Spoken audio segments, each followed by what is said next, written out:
Hi guys. Hi. Good, how are you? Good. Pet Sematary, you guys were both so good. Were there any pre-couple bonding before? How do you make it so believable between the two of you? Good question, and integral to making this work. Like absolutely essentially integral. If you do not feel an intimacy between Rachel and Lewis, you do not care for anything that happens afterwards. And for me, as an actor, I needed someone that knew what they were doing as well, because you can't overwork intimacy. You can't, hey, we need to do this, we need to script it or write it.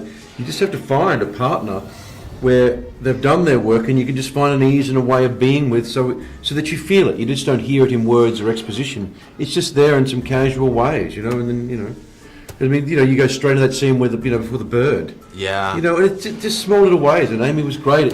There's just an ease. We don't need, a trust almost that you don't need to, to tick all your boxes here. It's just we'll find it, and not overdo it. Right.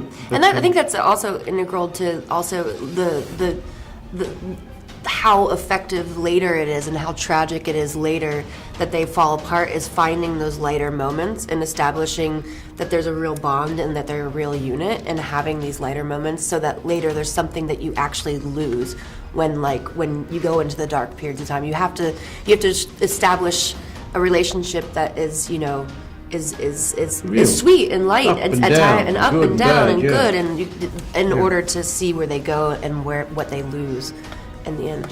For a horror film, it has some really great emotional beats. Talk about doing some of those really emotional scenes without giving a lot away, and finding that really heart in it to some great crying stuff going on. I like the single tear. Single tear. What's good? It opens with a house. I mean, you got the horror opening, but then you got the house, family, moving in, change. Yeah. There are all these language beats that have come, from thousands of these genre films that speak to us because we know that's coming up, and then and then you've got your serious scares. As and I love that it leans into you can hear people laughing at times because laughter is a natural emotion when you're shocked or you're like. You just laugh in the stupidest situations because you got to open up or get something out. A lot of the scary scenes, there's a ton of scary scenes, but some of the scary scenes all involve the children. Talk about working with them, and was it scary for you dealing with them in a horrific way? Jud is amazing. I mean, Yeah. she's a real pro. So in terms of again, I'm going to say it again, Jason, that she's more professional than we are. Oh. But so I mean, she's great and she can handle anything. She just dives right in. Not only is she technically amazing, but emotionally she just goes for it and just jumps right in, and physically and emotionally and just dives right in. So with her, I mean, it was like acting with just another professional. With the children, it was with the boys that were playing Gage.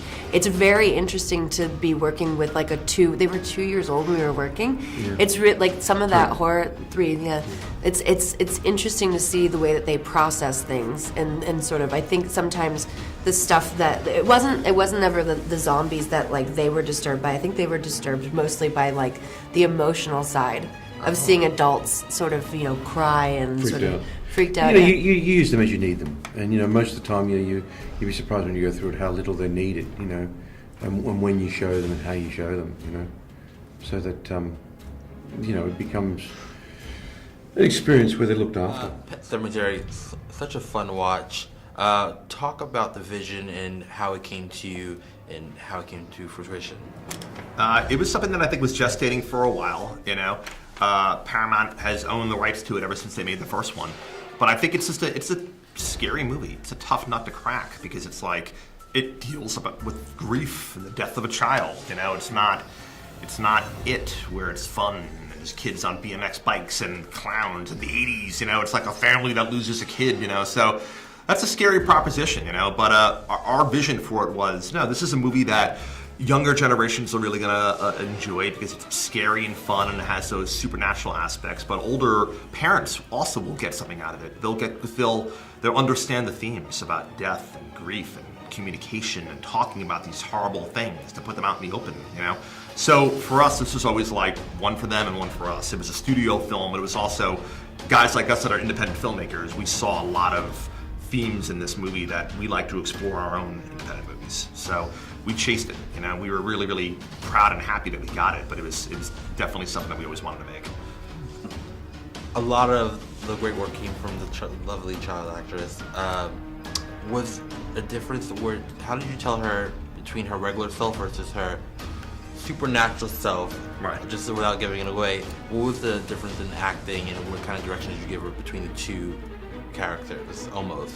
Well, I mean, I wish for our sake, I wish I could like claim to have done more as a director, but like she's just amazing. Like it was really just whatever scene it was. If it was a scene where she was good or she was evil Ellie, she would just go like, "Okay, I'm evil Ellie," and then she would like go, "Can I just have a minute?" She'd go off and she'd stand in the corner and then we go like this, and then she'd go, "Okay, I'm ready." And I go, so if you, I don't know if you get to talk to her today, but you could ask her what she was thinking about. But like, do that thing again. Yeah, and then she would just be amazing. And then like we'd be like, everybody would be looking at her like, "Wow, that is so scary." And then we'd yell cut, and then she'd go like, "Guys, is it okay if I go to the bathroom?" Or you know, and you're like, and she was just a regular kid again. And so like she's just a natural. She's amazing.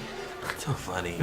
A lot of the scary scenes actually have to do with like real life versus like supernatural stuff. Was that on purpose? And talk about those decisions versus like, I think some of the scariest stuff involves, you know, like real life things that happen that don't involve like a scary movie.